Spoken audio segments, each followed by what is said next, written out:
आप देख रहे हो Jolly the death story Sunil Kumar के साथ। जोली द डेथ स्टोरी में आज की कहानी का शीर्षक है हवस की प्यासी चुड़ैल। लेकिन आज की इस कहानी को विस्तार में जानने से पहले आपसे हमारी एक विनती है, अगर आप इस चैनल पर नए हैं तो चैनल को सब्सक्राइब जरूर कर लें और साथ ही बेल आइकन भी दबा दें ताकि हमारे आने वाले वीडियोस की नोटिफिकेशन आपको मिल सके। तो चलो बढ़ते हैं आज की इस कहानी की ओर। सर्दियों का मौसम था। कपिल, सुमित और ज्योति तीनों की दोस्ती की एक मिसाइल थी। कॉलेज के दिनों एग्जाम खत्म होने के बाद जब तीनों अपने अपने घर की ओर लौटते हैं, लेकिन उससे पहले वह तीनों एक बाहर घूमने का ट्रिप बना लेते हैं। प्लान के मुताबिक वह देहरादून घूमने के लिए अगले दिन ही जा रहे होते हैं, जिस पर सुमित अपनी कार लेकर कपिल और ज्योति को उनके घर से ही पिकअप कर लेता है। तीनों देहरादून जाने के लिए बहुत ही ज्यादा खुश नजर आ रहे थे, लेकिन उन्हें इस बात का बिल्कुल भी अंदाजा नहीं था कि एक ऐसी घटना भी उनके साथ होने वाली है। वो लोग खाने पीने से लेकर ड्रिंक तक अपनी कार की डिग्गी में रख लेते हैं, क्योंकि वह वहां पर कई दिन रुकने वाले थे। अब तक शाम के 7 बज चुके थे और वो अपने अपने घरों से देहरादून के लिए निकल जाते हैं। उनकी गाड़ी में फ्यूल कम होने की वजह से वह गांव से होकर निकल रहे थे, जिसके चलते वह आगे चलकर गांव के ही एक पेट्रोल पंप पर अपना फ्यूल टैंक भरा लें। अभी वो तीनों उस गांव से निकलकर कुछ दूरी पर चले ही थे कि तभी कपिल गाड़ी की डिग्गी से एक दारू की बोतल निकाल लेता है और वहीं से पीना शुरू कर देता है। ज्यादा धुंध पड़ने के कारण सुमित को आगे सड़क पर ज्यादा कुछ साफ दिखाई नहीं दे रहा था, जिसके चलते वह गाड़ी को धीमी गति से चला रहा था। अब तक कपिल के साथ साथ ज्योति ने भी काफी हद तक ड्रिंक कर ली थी, लेकिन सुमित फिर भी काफी हद तक सेफ था, क्योंकि पूरा सफर उसे ही ड्राइव करना था। वो तीनों एक दूसरे के साथ एंजॉय करते हुए आगे की ओर बढ़े जा रहे थे। अभी तक वो तीनों देहरादून से 50 किलोमीटर पहले एक गुवाहाटिया गांव में पहुंच गए थे। रात भी काफी ज्यादा हो गई, लगभग रात के 12:30 बज चुके, जिसके साथ कपिल सुमित को बोलता है कि अरे सुमित यार, थोड़ी देर यहाँ पर गाड़ी रोक लेते हैं ना, मुझे बहुत जोरों से टॉयलेट लगी है। जिस पर ज्योति भी कपिल के साथ सुमित से गाड़ी रोकने को बोलती है।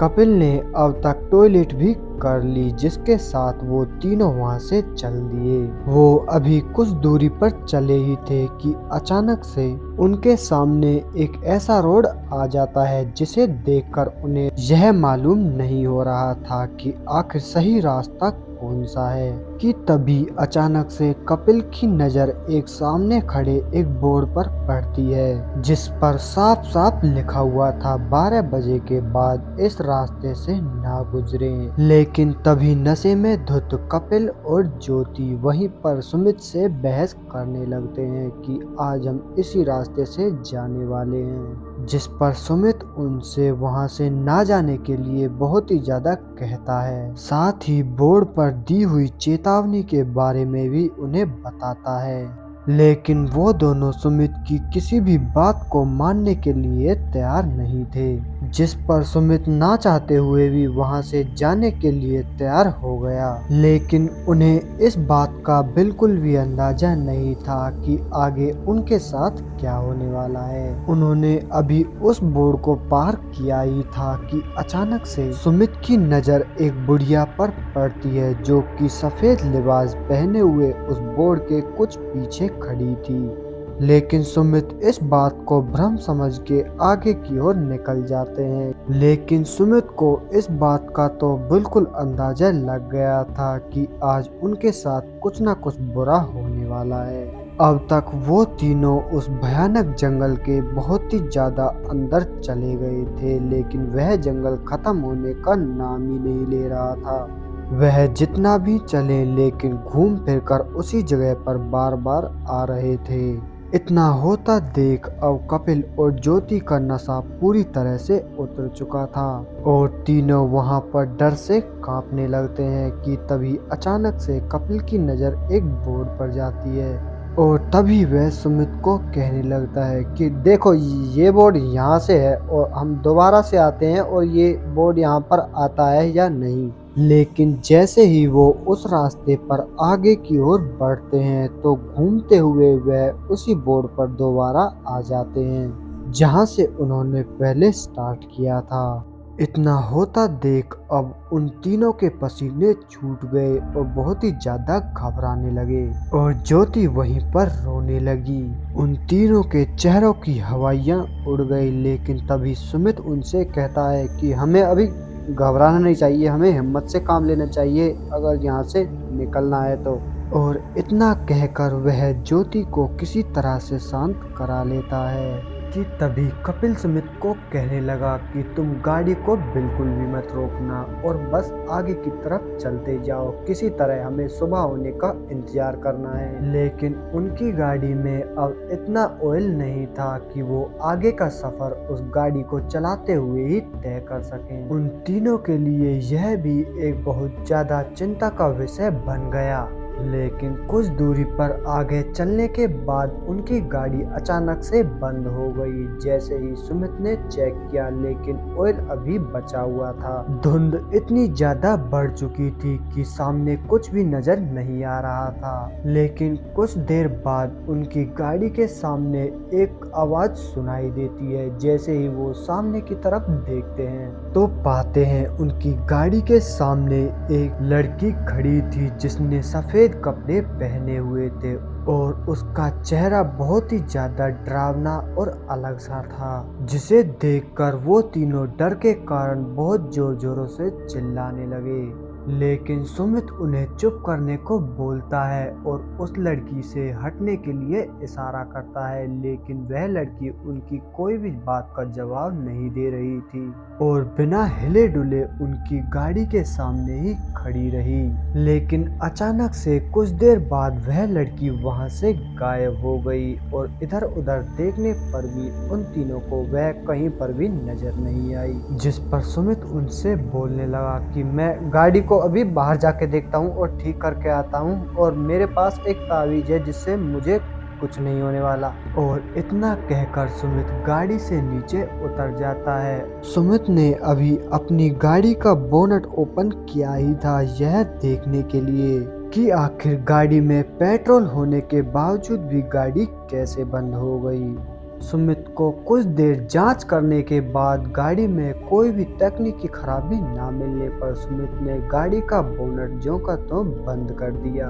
और जैसे ही गाड़ी के अंदर सुमित की नजर गई तो कपिल और ज्योति वहां पर नहीं थे, जिसे देखकर सुमित के होश उड़ गए। अब वह उस जंगल के अंदर अकेला था। तुरंत वह वहां से भागकर गाड़ी के अंदर बैठ गया और बैठकर रोने लगा। और जैसे ही उसने गाड़ी में सेल्फ लगाया तो गाड़ी एकदम से स्टार्ट हो गई। तुरंत उसने गाड़ी को हाई स्पीड से वहां से भगाना चालू कर दिया। गाड़ी बहुत ही ज्यादा स्पीड में चलने के कारण सुमित से अनबैलेंस हो गई और जाकर एक पेड़ से टकरा गई। लेकिन टकराने के बाद सुमित को कुछ नहीं हुआ और वह उस गाड़ी से बाहर निकल गया।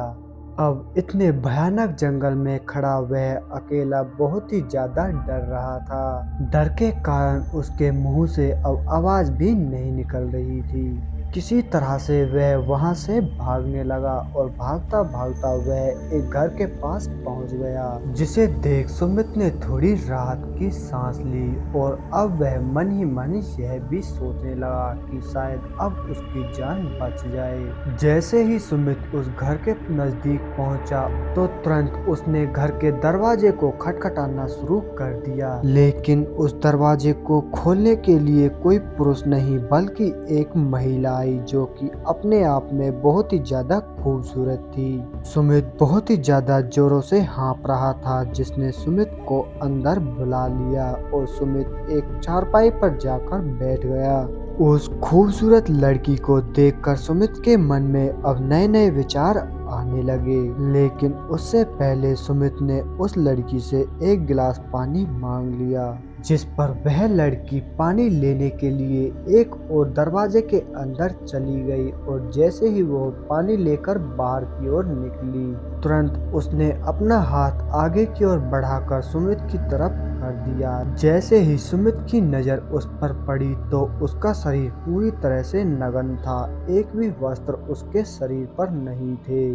पहले तो देखकर सुमित उस लड़की को बहुत ही ज्यादा खुश हो गया, लेकिन देखते ही देखते उस लड़की का चेहरा नीला पड़ने लगा और उसके नाखून बहुत ही ज्यादा लंबे होने लगे। तुरंत सुमित ने उस पानी के गिलास को फेंक दिया और वहां से भागने लगा। रात के अंधेरे में सुमित हाँफता हुआ जंगलों के बीच से सड़क की ओर भाग रहा था और वह चुड़ैल हंसते हुए सुमित की ओर बढ़ रही थी। डर के कारण भागता हुआ सुमित अब तक जीने की सारी उम्मीदें खो चुका था, लेकिन जैसे ही सुमित के कदम सड़क पर पड़े तो उसे सुनाई दिया कि कहीं पास ही के गांव में एक मंदिर है, जिस पर जोर जोरों से हनुमान चालीसा के भजन सुनाई दे रहे थे, जिसे सुनकर सुमित वहीं पर रुक गया और पीछे की तरफ देखने लगा, जिस पर उसने पाया कि उस चुड़ैल ने उसका पीछा करना भी छोड़ दिया है और वह वहां से चली गई और वह मंदिर भी उस जंगल से कुछ ही दूरी पर था, जिस पर सुमित वहां से चला गया और उसकी जान बच गई। तो दोस्तों, इस कहानी का शीर्षक यही है कि हमें कोई भी फैसला बहुत ही ज्यादा सोच समझकर लेना चाहिए, क्योंकि हमारे द्वारा लिए गए कुछ गलत फैसले हमें मौत के मुंह में ले जा सकते हैं। तो दोस्तों, इस कहानी में बस इतना ही। अगर कहानी आपको पसंद आई तो लाइक शेयर जरूर करें और हमें कमेंट करके कमेंट बॉक्स में जरूर बताएं। मैं आपका दोस्त सुनील कुमार मिलता हूं आपसे बहुत जल्द एक और ऐसी ही दिलचस्प और डरावनी कहानी के साथ। तब तक के लिए बाय एंड टेक केयर।